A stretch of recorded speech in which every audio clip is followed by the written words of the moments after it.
Welcome to Sydney CBD. There's the Centrepoint Tower there in beautiful Hyde Park on a beautiful sunny day. It's like this quite often in Sydney. So I want to talk about how men need to keep their options open.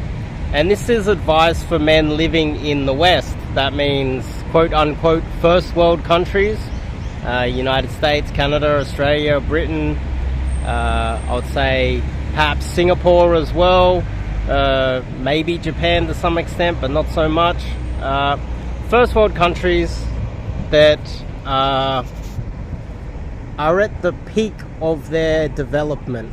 This advice is for pretty much all men, and that is that you need to keep your options open. So let's just say you're in a serious relationship with a girl.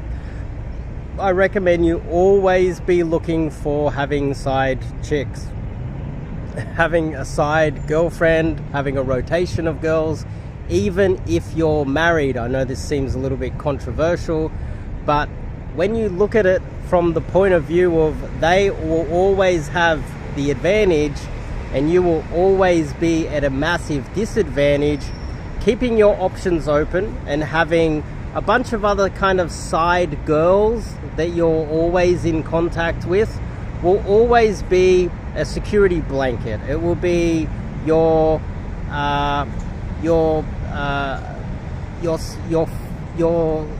money that you store under the bed for a rainy day or economic collapse. It will be the money that you save, or the nugget of gold that you put under your mattress. This will keep you. You see, in the West we have a major issue with loneliness, and the majority of that loneliness in the West is men, because men don't really have any real leverage or political power in Western countries. So that means that women will always have other options, and men are pressured. And a lot of people might watch this video and decide to criticize me for this advice, but we're always pressured to be the loyal ones in the West, while simultaneously our girlfriends and wives have all the political power and the ability to leave us at any moment. Now, one example is when you first meet a girl, how often does that girl, if she was to allow you, if she was to show you her DMs, not only on social media, Instagram, but let's just say you didn't learn cold approach, you don't know how to meet women during the day, and you met her on one of these apps, in the early courting stages, how many other men is she talking to while dating you? You see, you might only have 5 matches and 2 of them turn up on dates, and one of those girls is the girl that you end up dating, while her DMs are flooded with possibly thousands of men, if she was to swipe right on all of them. Recently I met a girl, and I didn't meet her on Tinder, but she was flicking through her phone and she had Tinder, and I said, let me see. And I was shocked that she had already slept with me, and she was still replying to like 50 guys on Tinder, and she had, I didn't even count how many matches, 100 or hundreds of matches. Now, a lot of these girls, when you meet them, you're not going to know how many guys she's speaking to. She's always going to have a sheer advantage of volume of options that you will never have, and that puts her at a distinct advantage in any relationship with men in the West. Now, this advice isn't for people living in other countries around the world. This is only really for the first world countries, because other countries around the world, the men do have a little bit more leverage and a little bit more power, and so therefore, because of that, then they technically have a bit of a moral obligation to be more honest with women. But in the West, if you are honest and she is dishonest and she has a massive volume of men constantly in her DMs, sending her messages at university, always hitting her up all the time, everywhere she goes. And she's one of those girls that, even though she might be studying or working really hard or doing long hours, will still pick up her phone and reply to all of these men. And she will do that in the early stages of the relationship. Later on, when you actually do start the relationship with her, she may still be messaging them. Now, paternity fraud is out of control in the West.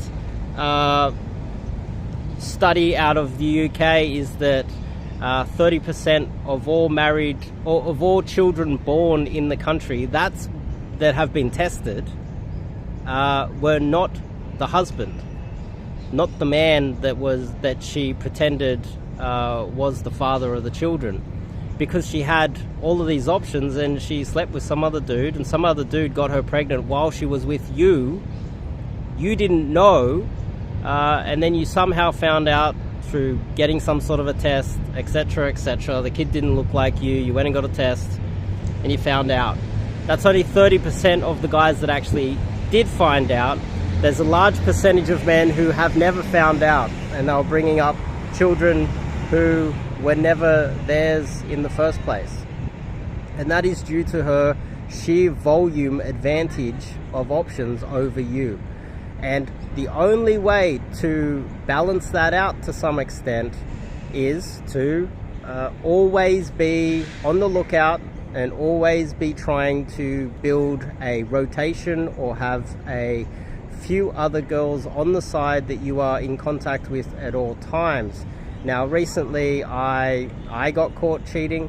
I was with a girl, one of the girls I was seeing for almost 4 years. But I would always have girls on the side as backups because I don't know what's going to go wrong. Recently she caught me cheating, but the thing is, that was my fault. But the thing is, there's a possibility that something else could have gone wrong, which could have side-blinded me. And if I wasn't always on the side looking and trying to build a rotation of girls, I could be left with nothing now and lonely. But because I'm always out there on the lookout, always trying to make sure that I've got gold under the mattress, I've got an emergency plan just in case there's a financial collapse, which is just in case something happens with the girl that I'm dating. She decides to leave me for whatever reason. It's rainy that day, she's in a bad mood, we've been together a few years, and she decides to leave you. It happens all the time. Maybe a better option comes along. A lot of men aren't willing to admit that. Maybe something small that you did, you got in a bit of an argument, you didn't realize she was chatting to a few other guys, and she's like, I'm not going to tolerate you anymore. Things are difficult, so I'm going to go off with another guy. That's what happens to men in the West every single day. And this is why you see so many high value men with such average girls. They spend their time in the wrong bucket of their life. They should be spending it making sure that they have a backup plan, a plan B and a plan C, and a bunch of other girls that they're constantly in contact with, that if their main girl, the girl that they could be in love with, and keep in mind, men fall in love more than women, especially these days in the West, because we need them more than they need us, because they're the ones that have all the options in the West. And so the only solution, no matter how high value of a man you are, and so many high value men are getting divorced with average women and losing those women all the time, and they're getting screwed over majorly, not only financially but emotionally, because they truly love these women, and these women just left them, stole their money, broke their hearts, took their children, etc., etc. You should always be building a bunch of side girls on the side. Now, even technically quote-unquote low-value men can do this as well. We've now hit a bit of a peak in the West, where the West, for such a long time, we would have the high-value men within the West And then we would have the absolute 1%, absolute pinnacle of men from all around the world traveling to our country as immigrants, wealthy, educated, fit, healthy young men, the pinnacle of the pinnacle in second world, third world countries, immigrating to our countries. So the competition has become so fierce, always, for such a long time, that you cannot really compete under those circumstances unless you just learn cold approach and figure out other methods outside of the system. You can't win between, you're going to have a lot of trouble competing within the system for some billionaire Dubai oil baron or whatever that arrives in your city, and he gets on Instagram and orders 100 of the hottest girls in your local town and takes them out on a yacht. They're going to remember that forever, and they're going to probably remember him forever.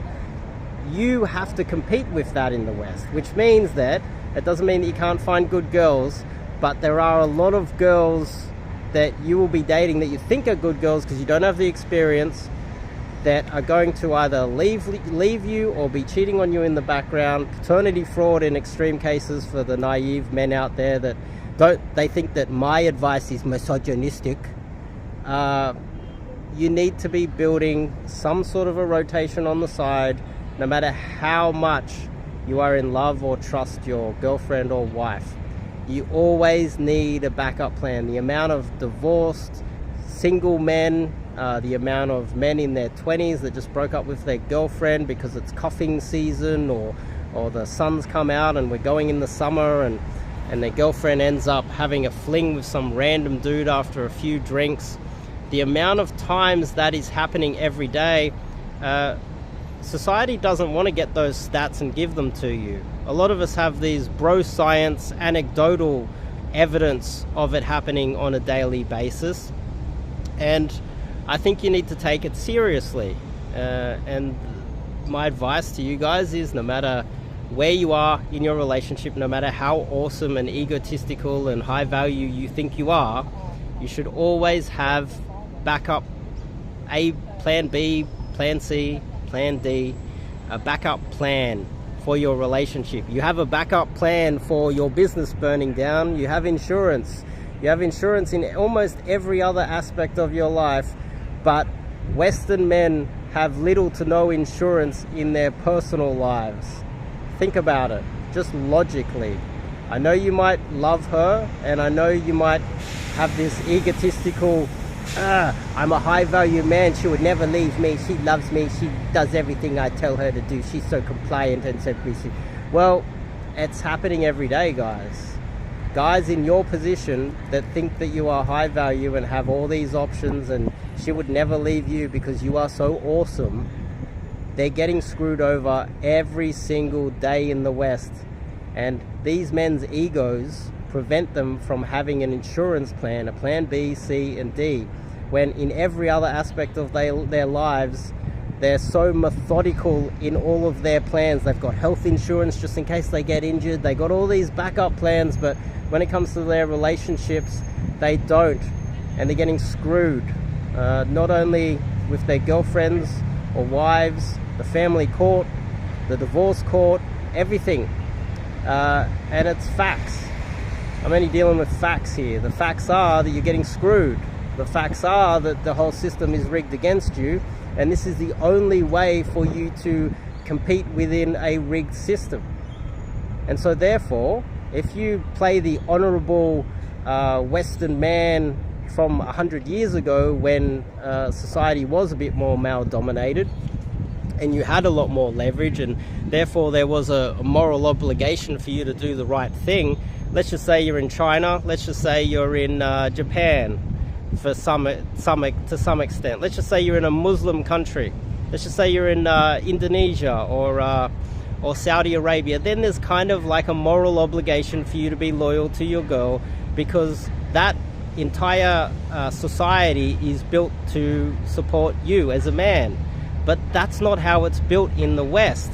It's in fact built and structured against you. So therefore you have absolutely no reason to be upholding it with your morals. You need to play the game within the rules that you've been set. So build a rotation, always have some backup plans, and my recommendation is, if you haven't learned cold approach, it is the hack. If Tinder's not working for you, if the online dating's not working for you, if ChatGPT and using macros and hacking all of these online things and using artificial intelligence for your photos and putting them up there on Instagram and spending thousands of dollars running ads and all these other hacks, going to meetups, hoping that you're going to meet a girl through your social circle or work or at the club. If that's not really working for you, you've got one last option, and that is learning cold approach. And that's something that I teach. So I recommend you come out, learn some cold approach with myself, fill out the form, and I'll see you guys in the next video.